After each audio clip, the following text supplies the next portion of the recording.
အားလုံးပဲမင်္ဂလာပါဗျာညုံမိုင်းဝေ channel ကနေပြန်လည်ကြိုဆိုလိုက်ပါတယ်ကျွန်တော်ပြောထားတဲ့အတိုင်းပဲဆရာပမော်တင်အောင်ရဲ့ဖုံးမောင်းတယောက်တည်းရဲ့ဆိုတဲ့ဝတ္ထုကိုကျွန်တော်ဖတ်ပြမှာဖြစ်ပါတယ်ဟုတ်ကဲ့ပါဒီနေရာမှာကွယ်လွန်သွားပြီဖြစ်တဲ့ဆရာပမော်တင်အောင်ကိုလည်းတောင်းပန်စရာတောင်းဆိုစရာလေးအနည်းငယ်ရှိပါတယ်ဟုတ်ကဲ့ဆရာရဲ့ဝတ္ထုကိုကျွန်တော်အခုလိုမျိုးဖတ်ကြားတယ်ဆိုတာကဆရာယုံကြည်တဲ့ဝါဒတစ်ခုဆရာယုံကြည်တဲ့လမ်းကြောင်းတစ်ခုအတွက်အထောက်အကူပြုနိုင်အောင်ဆိုတဲ့ရည်ရွယ်ချက်တစ်ခုနဲ့ကျွန်တော်အခုလိုအသုံးပြုရခြင်းဖြစ်တဲ့အတွက်ဆရာကျင့်နိုင်မယ်လို့ယုံကြည်ပါတယ်ဒီစကားလေးနဲ့ပဲဆရာရဲ့ဝတ္ထုကိုကျွန်တော်ကိုဖတ်ခွင့်ပြုပါလို့ခွင့်တောင်းပါတယ်ဟုတ်ကဲ့ဖုံးမောက်တယောက်တည်းရဲ့ပမော်တင်အောင်တပုံကြောင်းသားအခန်းကလေးအတွင်း၌တိတ်ဆိတ်လျက်ရှိလေသည်ခောက်ကတင်ထမလူမမာသည်ငြိမ်သက်စွာပက်လက်ကလေးမှိမ့်၍နေရာမှတဟုဟုနှင့်အဆက်မပြတ်ချောင်းဆိုးလိုက်သဖြင့်အခန်းကလေးအထွေအထူးပင်လူးလွန့်လှုပ်ရှားသွားသည်အဆက်မပြတ်ချောင်းဆိုးလိုက်ရသောကြောင့်လူမမာသည်တော်တော်လေးအားအင်ကုန်ခန်းကမောပန်းသွားပုံရသည်ချောင်းဆိုးရက်သွားသည့်တိုင်အောင်သူသည်အတန်ကြာမျှမောဟ၍နေသည်လူမမာဤကတင်ကောင်းရင်ဘေးပလက်ကလထိုင်ပေါ်တွင်အသက်အစိတ်ခန့်တာနာတန့်ပြန့်သောလူရွယ်တဦးသည်လူမမာအားများစွာစိတ်မသက်မသာကြည်ရင်တပ်ပြင်းကိုလည်းပင်ပင်ပန်းပန်းချလိုက်သည်တကယ်ဆိုတော့လူရွယ်သည်သူဤမိတ်ဆွေလူမမာကိုစိတ်ပြက်လိုက်ခြင်းသာဖြစ်လေသည်ရေကျော်ရက်ွက်ဤအစွန်ဘက်ခက်ကြကြမိရထားလမ်းဘေးရှိအိမ်ကုတ်ကလေးတစ်လုံးဤအခန်းချင်းကလေးတစ်ခုအတွင်းဝယ်ဖြစ်သည်သတင်းစာချားနှင့်အဟောင်းများနှင့်အခြားစာရွက်စာတမ်းများစာအုပ်များသည်ကျင်းမြောင်းလှသောအခန်းကလေးအတွင်း၌ပြန့်ကျဲလျက်ရှိသည်ဘယ်ဟာတစ်ခုမှသူ့နေရာနှင့်သူမရှိတည်တည်တက်လည်းမရှိ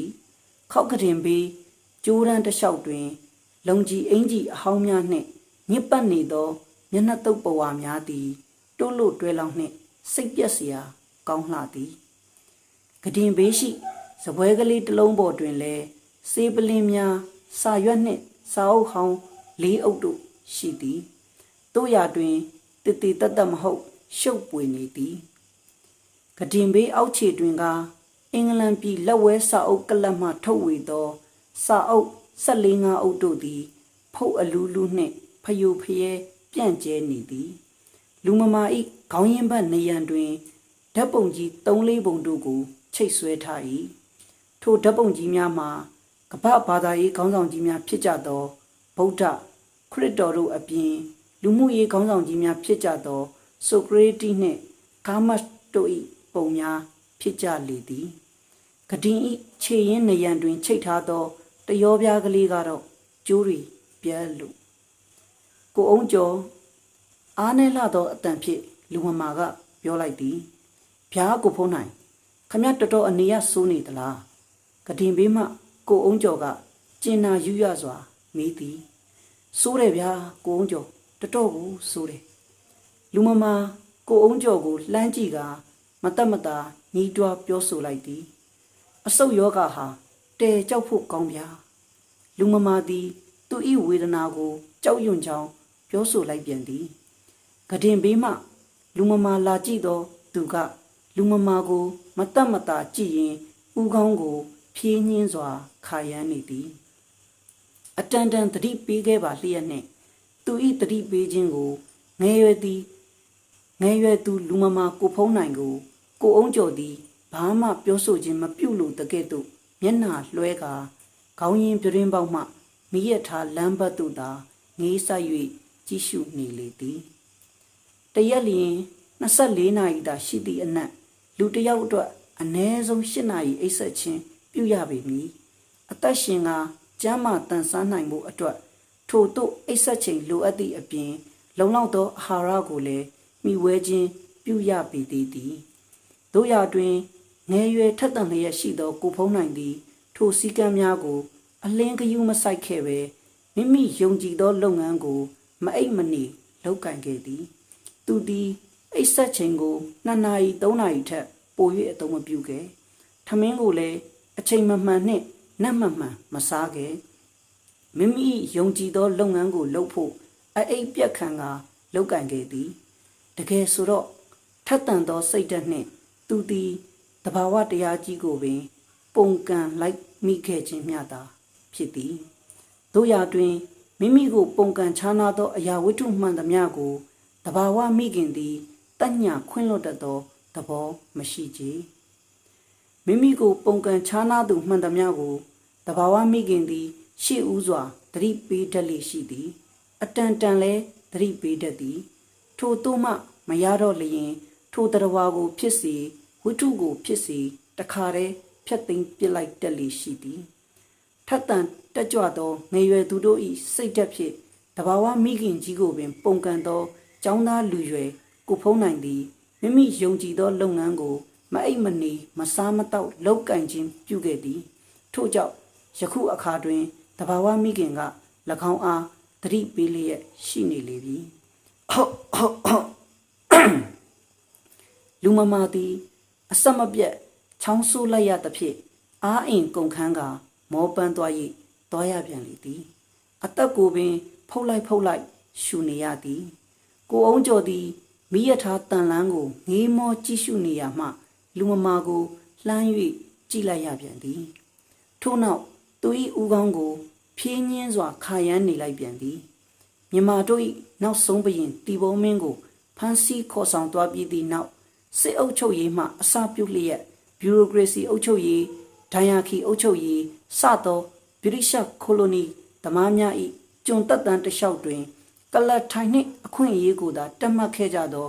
လူကြီးပိုင်းမှနိုင်ငံရေးခေါင်းဆောင်များနှင့်အသင်းအဖွဲ့များ၏ခုတုံးအဖြစ်၎င်းလက်ကင်တုံးအဖြစ်၎င်းတော်လှန်ရေးစိတ်ဓာတ်ပြင်းပြလှသောចောင်းသားလူငယ်များသည်အတုံးချခံလိုက်ကြသောအခါများစွာသောလူငယ်ចောင်းသားများသည်စိတ်ဓာတ်ကျဆင်းသွားခဲ့ကြသည်ចောင်းသားပြည်သူတို့၏ချွေးများအကြခံကတိုက်ခိုက်လာခဲ့ကြသောတိုက်ပွဲကိုအပြတ်အသက်ဆက်လက်၍မတိုက်ခိုက်တော့ဘဲအာဏာပိုင်များနှင့်စေ့စပ်ကအညံ့ခံလိုက်ကြသောအခါငယ်ရွယ်သောကိုဖုံးနိုင်သည်စိတ်ဒုံဒုံကြပါအိယာထက်သို့ဘုံဘုံကြီးလဲကျသွားခဲ့ခြင်းမျှသာဖြစ်ပေသည်ကိုဖုံးနိုင်သည်နေမှရန်ကုန်တက္ကသိုလ်သို့ကြက်တီလာရောက်ပညာသင်ကြားနေသောကျောင်းသားလူငယ်တဦးဖြစ်လေသည်သူ၏မိဘများသည်ဆင်းရဲကြတော့လေတယောက်တည်းသာရှိ၍ဉာဏ်ပညာထက်မြက်ကောင်းမွန်သောသားကိုတာဝန်ကြီးမားလှသောတက္ကသိုလ်ကျောင်းတော်ကြီးသို့အစင်းရဲ့အငတ်ပြတ်ခံကပို့ပေးခဲ့ကြသည်တက္ကသိုလ်ပညာရေးသင်ကြားရေးသည်အမတန်စရိတ်ကြီးလှသည်တို့ရတွင်တက္ကသိုလ်ကျောင်းကြီးသည်ပညာတတ်များကိုမှလူတော်လူတက်ဟု၍အထင်ကြီးအောင်ဗြိတိရှအုပ်ချုပ်ရေးသမားများကဖန်တီးပြုလုပ်ထားသောခေတ်သမယအတွင်းကိုဖုံးနိုင်၏မိဘများသည်၎င်းတို့၏ကိုအငတ်ခံကသားတစ်ယောက်ကိုတက္ကသိုလ်ကျောင်းတော်ကြီးသို့ပို့ထားကြသည်ထိုသားတစ်ယောက်ဘွဲဒူးဂုံဒူးများရသောအခါတန်း၍အရာရှိကြီးတဦးတစ်ယောက်ဖြစ်လာလိမ့်မည်ဟုမျှော်မှန်းတွက်ချက်ထားခဲ့ကြပုံရလေသည်အဘယ်မိဘတို့သည်မိမိတို့သားသမီးများကြီးပွားကောင်းစားကြသည်ကိုမကြည့်လို့မမြင်လို့ပဲရှိကြပါသည်။တက္ကသိုလ်ကျောင်းတော်ကြီး၌ပညာသင်ကြားခြင်းကိုလူတကာအထင်ကြီးလေးစားနေသောခေတ်အခါနှင့်ပဝန်းကျင်တွင်ငယ်ရွယ်သောကိုဖုံးနိုင်တယောက်ကိုရွှေကျောင်းတော်ကြီးသို့တွားရောက်လိုသည်မှာအပြစ်တင်စရာမဟုတ်ချေလူငယ်လူရွယ်တို့၏တဘာဝမျှသာဖြစ်လေသည်အထူးသဖြင့်အတွေ့အကြုံနဲပါနှုတ်နယ်နေကြသေးသောငယ်ရွယ်သူများသည်တစ်ဖက်သား၏အထင်အမြင်ကြီးမှုကိုအမတန်ခံထိုက်ကြသည်မဟုတ်လောမိမိကိုယ်တိုင်မသိသောယုံကြည်သောကိစ္စတစ်ခုခုကိုပင်လူတစ်ဖက်သားကအထင်ကြီးလေးစားရန်အတွက်ငယ်ရွယ်သူများသည်မိုက်ကန်ကန်နှင့်ရန်ကာပြုလုပ်တတ်သည်၎င်းတို့၏ကျွန်ပြုအရေးစီမံကိန်းအတွက်ဗြိတိရှကိုလိုနီသမားများကမောမှန်ဆောက်လုပ်ထားသောရန်ကုန်တက္ကသိုလ်ကျောင်းတော်ကြီးကခန့်ညာထေဝါလှသည်အာရှတိုက်အရှေ့တောင်ပိုင်းတွင်အကောင်းဆုံးသောပညာရေးစခန်းတစ်ခုဟူ၍ပင်အဆိုရှိလေသည်ထိုမြထေဝါကောင်းမွန်ခြင်းရှိလာသောရန်ကုန်တက္ကသိုလ်ကျောင်းတော်ကြီးသို့1935ခုနှစ်ဇွန်လဆန်းတွင် ကိုဖုံးနိုင်သည်ဝင်ရောက်တင်ကြားခွင့်ရရှိခဲ့လေသည်ငယ်ရွယ်သူတဦးဖြစ်ပြီးသူအမတန်စိတ်ကူးရင်အထင်ကြီးခဲ့သောတက္ကသိုလ်၌ပညာသင်ကြားခွင့်ရရှိခဲ့သောကိုဖုံးနိုင်သည်သူ၏ကိုဇတ်တော်လာဒီတာပမောက္ခဆရာကြီး၏တက္ကသိုလ်၌ပညာသင်ကြားရသောမင်းကြီးမင်းသားတဦးကဲ့သို့အထင်ရောက်သွားသည်သင်တန်းဆရာဆရာမများက Lady Gentleman ဟုအာမေနိတ်ပြုတတ်သောအခေါ်အဝေါ်ကိုအဟုတ်ကြီးထင်ကာ၎င်း၏ကို Gentleman တဦးအဖြစ်တယောက်ဖြစ်သွားပြီဟုအောက်မေ့ခဲ့မိသည်ကိုလိုနီအုပ်ချုပ်ရေးဝါရင့်နေပြီဖြစ်သောဗြိတိရှကိုလိုနီသမားများသည်အလှအပနှင့်အဆောင်အယောင်ကိုကြိုက်တတ်သောမြန်မာလူမျိုးများအတွက်လှပထဲဝါသောတက္ကသိုလ်ကျောင်းတစ်ခုကိုဖန်ဆင်းပေးခဲ့လေသည်အတိတ်ရာဇဝင်မှရွှေနန်းရှင်တို့၏မြို့တော်ဟောင်းနာမည်များဖြင့်စကိုင်းပင်းရအင်းဝနှင့်ပကံစသောကျောင်းဆောင်များကိုလည်းဗမာဆန်ဆန်မှဲ့ခေါ်ပေးထားလိုက်သည်အသက်ငယ်ရွယ်သောကျောင်းသားတဦးသည်စကိုင်းကျောင်းဆောင်၌စံမြန်းနေထိုင်ရာ၎င်း၏ကိုစကိုင်းမင်းသားဟုအထင်မရောက်ဘဲရှိပါအံ့နီကိုဖုံးနိုင်သည်နေမကျောင်းသားတဦးဖြစ်သည်သူသည်ငယ်ရွယ်သူတူမျှသာဖြစ်သည်လူလောကအတွေ့အကြုံဆို၍ဘာမှမရှိလှသည်ထို့ကြောင့်ရန်ကုန်တက္ကသိုလ်သို့ဝင်ရောက်ခြင်းပြုခဲ့ရပြီးနောက်များမကြာမီအတွင်းသူသည်မိမိ၏ကိုမင်းကြီးမင်းသားတဦးကဲ့သို့အထင်ရောက်ရှိသွားလေသည်သူသည်အင်းဝကျောင်းဆောင်၌နေထိုင်ရသဖြင့်သူ၏ကိုအင်းဝမြို့တော်ကိုစတင်တည်ထောင်ခဲ့သောအဖိုးမင်းပြား၏သားတော်ကြီးတစ်ပါးကဲ့သို့အောက်မေ့ကာဘဝမြင့်လျက်ရှိသည်နေမှနေ၍သူတို့ကိုအစင်းရဲခံအငတ်ခံကကျောင်းစရိတ်မှန်ပို့ပေးနေရရှာသောမိဘများကိုပင်သူသည်မေးလျော့စပြုလာသည်သူ့အဖေသည်တလလျင်4-5-60မြရရှိသောကျောင်းဆရာကလေးတဦးမြဖြစ်တော်လဲသူသည်မိမိ၏ကိုမင်းကြီးစွာစော်ကဲကဲ့သို့အထင်ရှိနေသည်ကောလိပ်ကျောင်းတွင်တစ်ဖက်ကဈေးရောင်းရှာဖွေနေရတော့လဲကိုဖုံးနိုင်သည်၎င်း၏ကိုအင်းဝဘရင်မင်းခေါင်နှင့်ညီအကူတော်သည်ဟုအောက်မေ့နေသည်ကိုဖုံးနိုင်၏ပတ်ဝန်းကျင်၌အစိုးရအရာရှိအရာခံသားသမီးများနှင့်မြေရှင်တထေးတို့၏သားသမီးများသာရှိကြသည်လူစင်းရဲ့သားသမီးများမရှိကြကြတကယ်ဆိုတော့တက္ကသိုလ်ပညာသင်ကြားရေးသည်အများပြည်သူနှင့်စင်းရဲသားတို့အတွက်ခါမဟုတ်ချေလူချမ်းသာကြေးရတဲ့သားသမီးများ၏ပညာရေးစခန်းများသာဖြစ်သည်ဗြိတိရှကိုလိုနီသမားများသည်၎င်း၏ကျွန်ပြုရေးစီမံကိန်းအတွက်လိုအပ်နေသောအလဲအလက်အတန်းစားအုပ်ချုပ်ရေးအရာရှိအရာခံများနှင့်အောက်တန်းစားအမှုတန်းကလေးများကို၎င်း၏အကျိုးတူစီးပွားဘက်များသာလျင်ဖြစ်ကြသောအရာရှိနှင့်ညီရှင်သားသမီးများထဲမှသာထုတ်ယူနိုင်ရန်အတွက်တက္ကသိုလ်ပညာရေးကိုရင်းကဲ့သို့စရိတ်ကြီးကြီးလေးလေးကုန်လှအောင်ဖန်တီးထားခဲ့ခြင်းဖြစ်လေသည်တို့ရာတွင်လူစင်းရဲသားတဦးမျှသာဖြစ်သောကိုဖုံးနိုင်တယောက်သည်ရန်ကုန်တက္ကသိုလ်ကျောင်းတော်ကြီးသို့ရောက်ရှိလာခဲ့ပြီးနောက်ထိုအရာရှိအရာခံသားသမီးများမြေရှင်သားသမီးများနှင့်ဆက်ဆံပေါင်းသင်းခြင်းပြုလာရသည်အခါ၌၎င်း၏အခြေခံဘဝကိုပင်မေးလျော့စပြုမှန်းမသိမေးလျော့လာခဲ့သည်ယင်းသို့ရန်ကုန်တက္ကသိုလ်ကျောင်းတော်ကြီးအခမ်းအနားအဆောင်အယောင်များနှင့်ပတ်ဝန်းကျင်တို့၏လှည့်ပတ်ဖန်ဆီးခြင်းကိုခံခဲ့ရရှာသောကိုဖုံးနိုင်သည်ရန်ကုန်တက္ကသိုလ်သို့ရောက်ရှိခဲ့သောပထမနှစ်အတွင်းမူရစ်နိုင်မြည်နေခဲ့သည်မိဘများကအစင်းရဲခံကပို့ပေးလျက်ငွေကြေးကလေးများကိုပေါ့တန်သုံးဆွဲကာမိမိကိုလည်းတထေးတယောက်နှင့်မချခိုက်ဖမ်းနေခဲ့သည်တက္ကသိုလ်ကျောင်းတော်ကြီးရှိကိုဖုံးနိုင်သည်အထက်တန်းပညာရပ်များကိုသင်ကြားရရှိလိုက်သည်သို့မဟုတ်မရရှိလိုက်သည်ကိုသာမပြောနိုင်တော့လဲတိတိကျကျခိုင်ခိုင်မာမာပြောဆိုနိုင်သောအကြောင်းအရာတစ်ခုတော့ရှိလေသည်ယင်းတစ်ခုမှာအခြားတော့မဟုတ်ကိုလိုနီသမားကဖန်တီးပေးထားသောအဆောင်အယောင်ကိုအဟုတ်တကယ်ထင်မှတ်ခါအကြီးအကျယ်ဘဝင်မြင့်သွားသောယောဂကြီးတစ်ခုပင်ဖြစ်လေသည်တို့ရာတွင်ထိုယောဂသည်ငယ်ရွယ်သောကိုဖုံးနိုင်အားရန်ကုန်တက္ကသိုလ်၌ပထမတစ်နှစ်သာဖန်ဆာခြင်းပြုနိုင်လေသည်ဗြိတိရှကိုလိုနီသမားများကလှည့်ပတ်ဖန်တီးထားခဲ့သောအခမ်းအနားအဆောင်အယောင်များသည်သူ့အား ပထမနှစ်၌သာအဟုတ်တကယ်ထင်မှတ်ခါတွေ့ဝေစေခဲ့သည်အဘဲကြောင့်ဆိုသော၎င်းရန်ကုန်တက္ကသိုလ်သို့ရောက်ရှိသောပထမနှစ်တွင်ပင်ဗြိတိရှကိုလိုနီသမားများ၏ကျွန်ပညာသင်ကြားရေးစနစ်ဆိုးကြီးကို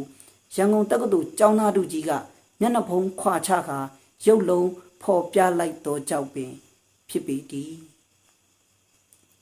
1936ခုနှစ်ဖေဖော်ဝါရီလ25ရက်နေ့တွင်ရန်ကုန်တက္ကသိုလ်မှတပုံကျောင်းသားခေါင်းဆောင်များကဥဆောင်ကဗြိတိရှကိုလိုနီသမားများကလှည့်ပတ်ဖန်တီးထားသောရန်ကုန်တက္ကသိုလ်ဥပဒေကိုချိုးဖျက်ပစ်လိုက်ကြသည်ယင်းသို့ကျောင်းသားများကအာဏာပိုင်များကိုစတင်ပုန်ကန်လိုက်ခြင်းသည်တက္ကသိုလ်ကျောင်း၏အဆောင်အယောင်နှင့်ထဲဝါမှုများတွင်ရစ်မှုငိုက်မီးနေကြသောကျောင်းသားအများအပြားနှင့်မြန်မာတနိုင်ငံလုံးကိုပါတန့်လှန့်၍နှိုးလိုက်ခြင်းပင်ဖြစ်လေသည်မြန်မာနိုင်ငံ၏အမျိုးသားလွတ်လပ်ရေးလှုပ်ရှားမှုနှင့်ပညာရေးတိုက်ပွဲရာဇဝင်ကိုရေးမိကြံရွယ်သောရာဇဝင်ဆရာများသည်ထို1936ခုနှစ်တက္ကသိုလ်တပိတ်ကြီးကိုအရေးပါလှသောအခန်းတစ်ခန်းအနေနှင့်ထဲ့သွင်းဖော်ပြရပေလိမ့်မည်ထိုနှစ်တက္ကသိုလ်ကျောင်းသားများ၏တပိတ်ကြီးသည်အောင်မြင်မှုကိုသာမရရှိလိုက်တော့လေဗြိတိရှကိုလိုနီသမားများ၏ကျွန်ပြုရေးစနစ်ဆိုးကြီးကိုတကယ်တမ်းတွန်းလှန်တိုက်ခိုက်မိကျောင်းသားလူငယ်ခေါင်းဆောင်များကိုမွေးထုတ်ပေးလိုက်သည်ဗြိတိရှကိုလိုနီများ၏ကျွန်ပြုပညာရေးစနစ်ကိုအထင်ကြီးနေသောမြောက်များစွာသောကျောင်းသားလူငယ်များကိုမျက်လုံးဖွင့်ပေးလိုက်လိမ့်သည်အတူပများသာဖြစ်သောခန့်ညားထဲဝါမှုနှင့်အပေါ်ယံများသာဖြစ်သောအလှအပများ၌အဟုတ်တကယ်ထင်မှတ်ကာရစ်မှုငိုက်မီးနေခဲ့သောရန်ကုန်တက္ကသိုလ်ကျောင်းတော်သားကြီးကိုဖုံးနိုင်တယောက်သည်လည်းထိုနှစ်တပိတ်ကြီးကြောင့်လန့်နိုးခဲ့လေသည်ထို့သို့လန့်နိုး၍လာတော့မှပင်သူ၏မျက်လုံးများကိုပုတ်တက်ခါသူ၏ဘဝနှင့်ပတ်ဝန်းကျင်တို့ကိုတည်တည်ချာချာစူးစမ်းကြည့်ရှုမိလာသည်အခြေခံကြကြစဉ်းစားတွေးမြင်လာသည်ဒီတော့မှပင်ကိုဖုံးနိုင်သည်သူ၏ဘဝနှင့်ပတ်ဝန်းကျင်တို့ကိုမျက်ဝါးထင်ထင်တွေ့မြင်နားလည်၍လာလေသည်သူမြင်လိုက်ရသောဘဝနှင့်ပတ်ဝန်းကျင်တို့သည်မြောက်တကောင်နှင့်အုံတီတစ်လုံးမြသာဖြစ်လေသည်ရန်ကုန်တက္ကသိုလ်ကျောင်းတော်ကြီးသည်အမတန်ခန့်ညားထဲဝါ၍ကရိယာတစားပလာပြည့်စုံသောအဆောက်အဦကြီးဖြစ်ပေသည်တို့ရတွင်တက္ကသိုလ်ပေါမောက္ခကြီးများသည်ကျောင်းသားတစ်ယောက်ကိုခဲရန်တစ်ချောင်းကိုမှမိမိဘာသာပြုလုပ်တတ်အောင်သင်မပေးနိုင်ခဲ့ကြရန်ကုန်တက္ကသိုလ်မှရိုးရိုးဒီဂရီတစ်ခုရရှိယုံမျှလောက်နှင့်အပြင်ဘက်တွင်လာကစားအလုပ်ကလေးတစ်ခုကိုပင်ရဖို့ခက်ကြက်ကြက်ဖြစ်နေသည်ဒီဂရီနောက်မှ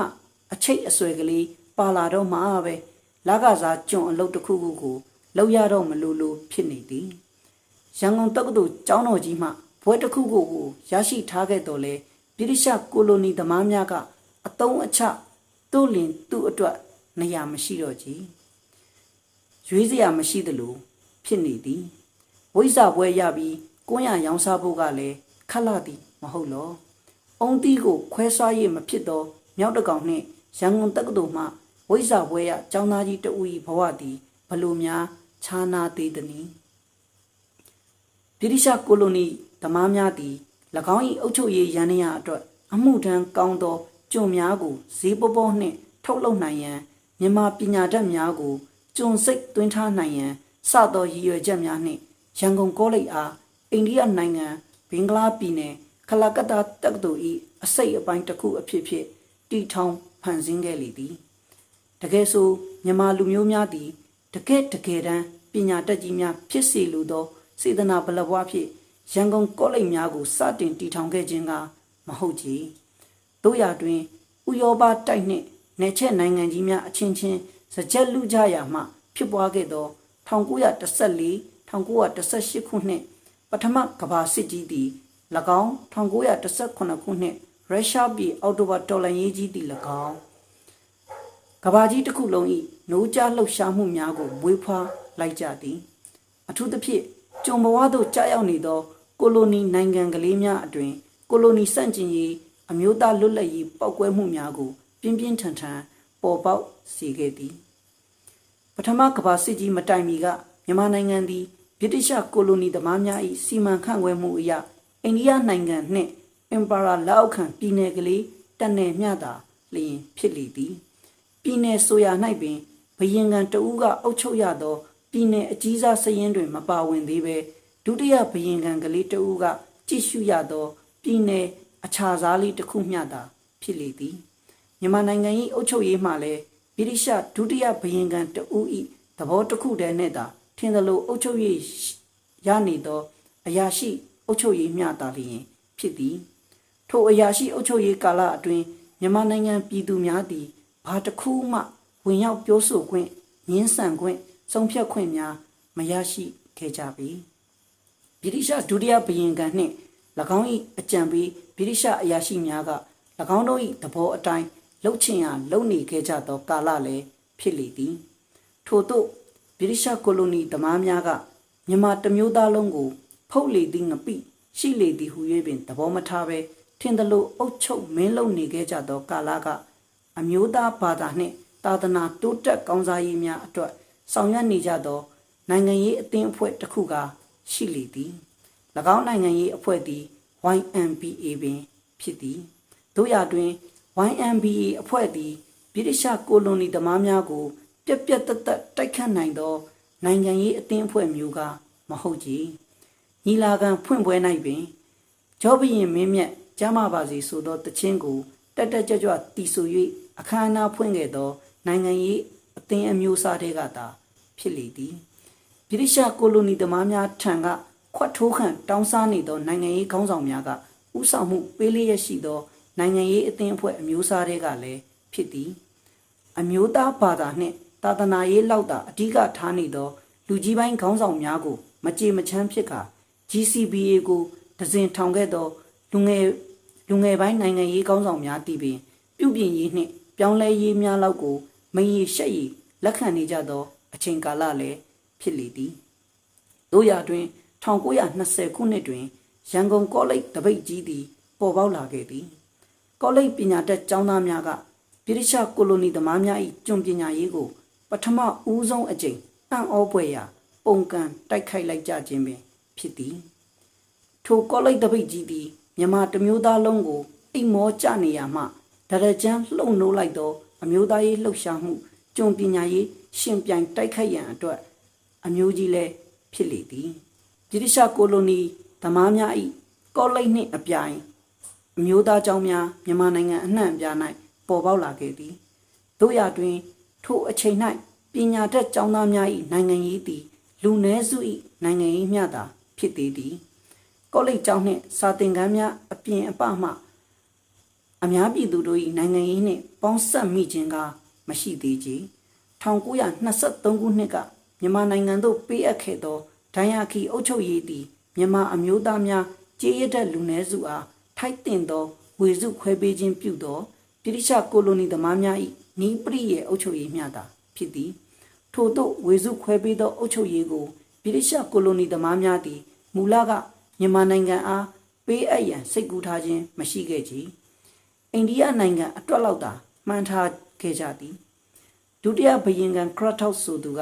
ဒိုင်ယာခီအုပ်ချုပ်ရေးနှင့်ပင်မြန်မာနိုင်ငံအားမထိုက်တန်သေးဟုဆိုကာစီမံကိန်းတစ်ခုကိုရေးဆွဲခြင်းပြုခဲ့သည်တို့ရာတွင်ဆရာတော်ဦးဥဒ္ဓမအမှုပြုသောအမျိုးသားခေါင်းဆောင်ကြီးများနှင့်ကောလိပ်တပိတ်ကြီးများကြောင့်ဗြိတိရှကိုလိုနီသမားများသည်ဒုတိယဘရင်ခံခရထောက်၏စီမံကိန်းကိုဖျက်သိမ်းကာဒိုင်ယာခီအုပ်ချုပ်ရေးကိုမလွှဲတာမရှောင်သာပေးအပ်ခဲ့ရခြင်းဖြစ်လေသည်1920ခုနှစ်ကောလိပ်တပိတ်ကြီးသည်နှောင်းခေတ်ကျောင်းသားများအားအမျိုးသားလှုပ်ရှားမှုတွင်ပါဝင်တိုက်ခိုက်အောင်မြင့်မြတ်သောတရေကိုထည့်ပေးခဲ့သည်ထိုတပိတ်ကြီးကြောင့်အမျိုးသားကျောင်းများပေါ်ပေါက်လာခဲ့သဖြင့်ဇရိတ်ကြီးလာသောကိုလိုနီစာသင်ကျောင်းများတွင်ပညာသင်ကြားခြင်းမပြုနိုင်ကြရှာသောစင်ရသားသားသမီးများခေတ်ပညာကိုသင်ကြားနိုင်ခွင့်တိုးတက်ရရှိခဲ့လေသည်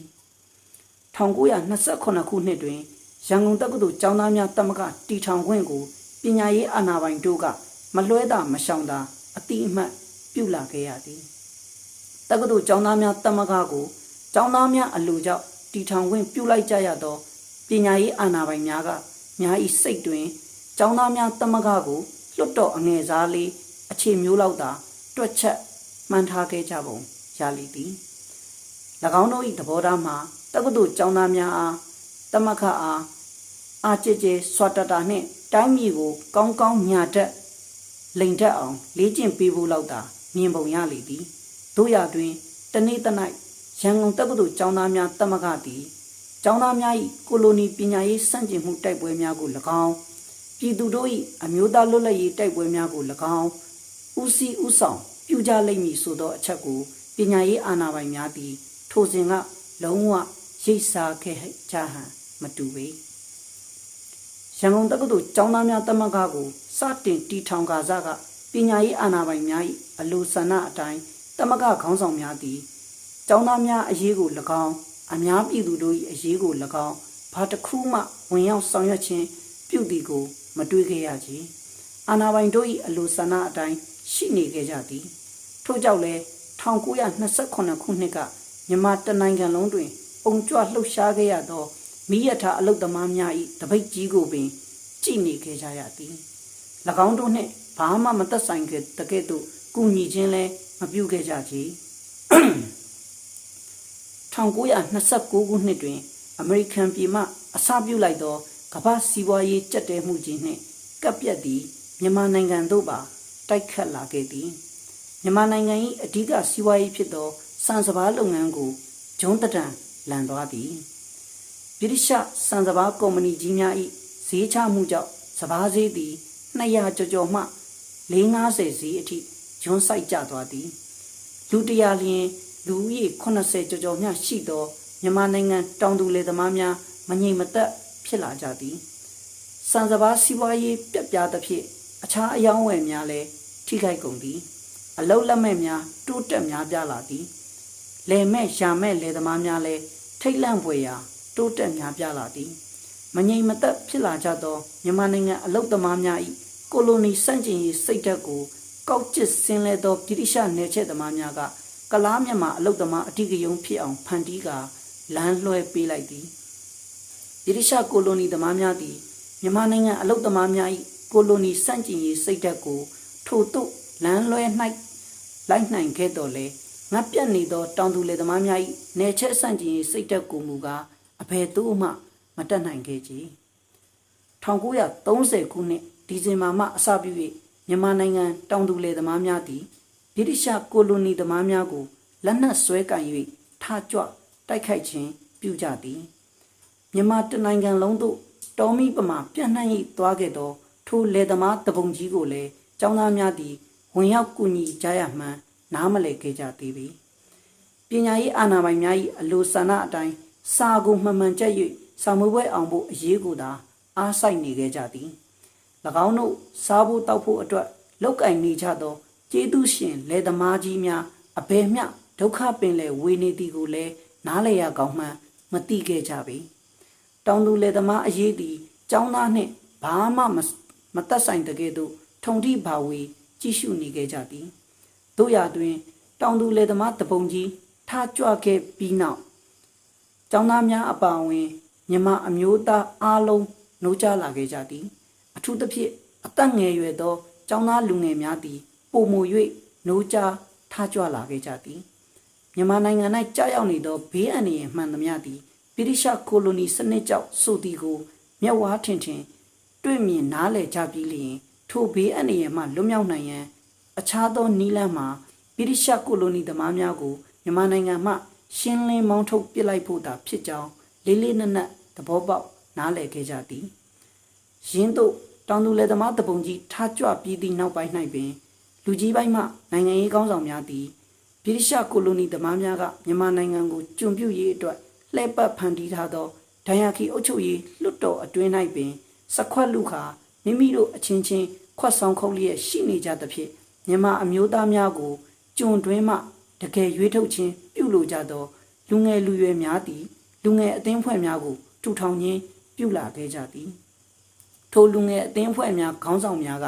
ဗမာပြည်သည်ဒုပြည်ဗမာစာသည်ဒုစာဟုတန်းလှန်နှိုးကြလာသည်မြန်မာနိုင်ငံလွတ်လပ်ရေးအတွက်ဗြိတိရှနယ်ချဲ့သမားများကိုမောင်းထုတ်ပြရမည်ဟုရဲရဲဝံ့ဝံ့ကြဲကြဲလောင်လောင်အော်ဟစ်ပြောဆိုလာကြသည်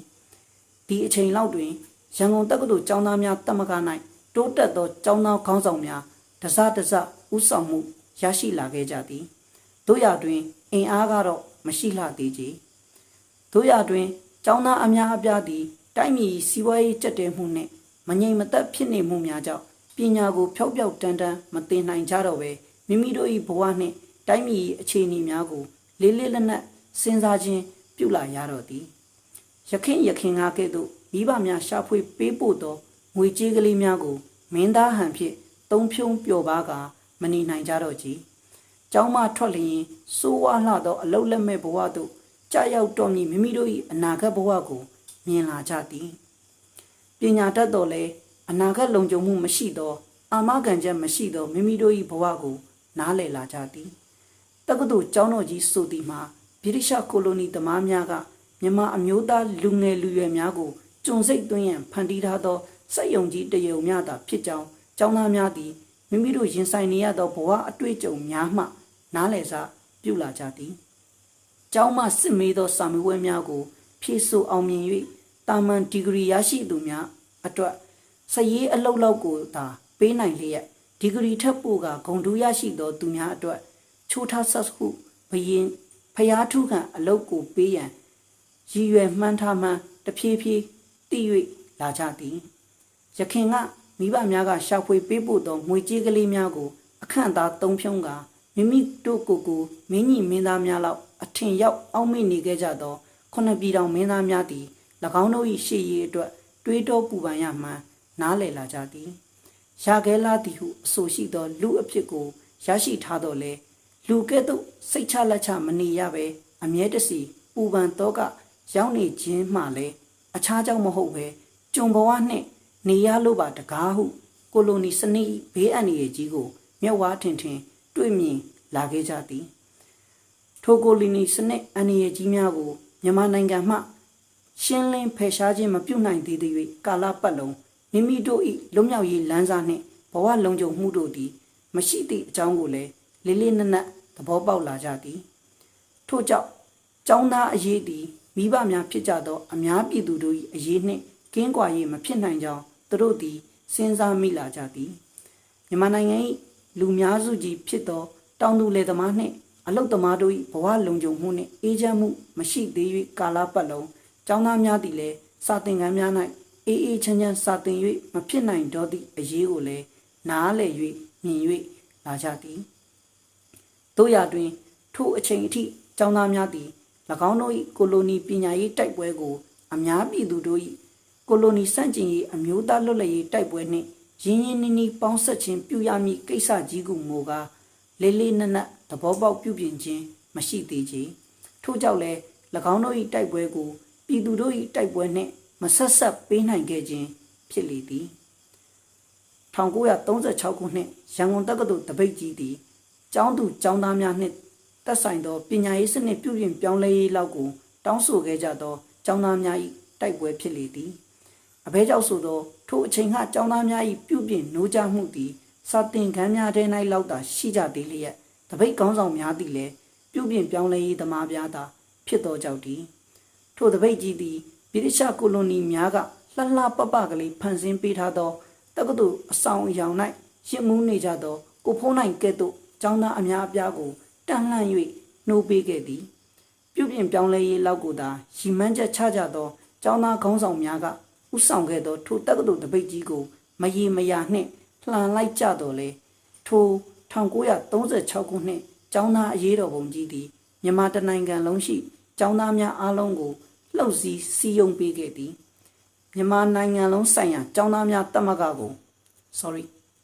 ဗမာနိုင်ငံလုံးဆိုင်ရာကျောင်းသားများတမကကိုထိုတပိတ်ကြီးကမွေးထုတ်ပေးလိုက်သည်ဒုတိယအကြိမ်မြောက်ဗမာနိုင်ငံလုံးဆိုင်ရာကျောင်းသားများညီလာခံမှတက္ကသိုလ်တမကခေါင်းဆောင်တဦးဖြစ်သူကိုအောင်ဆန်းကိုဥက္ကဋ္ဌအဖြစ်တင်မြှောက်ခါ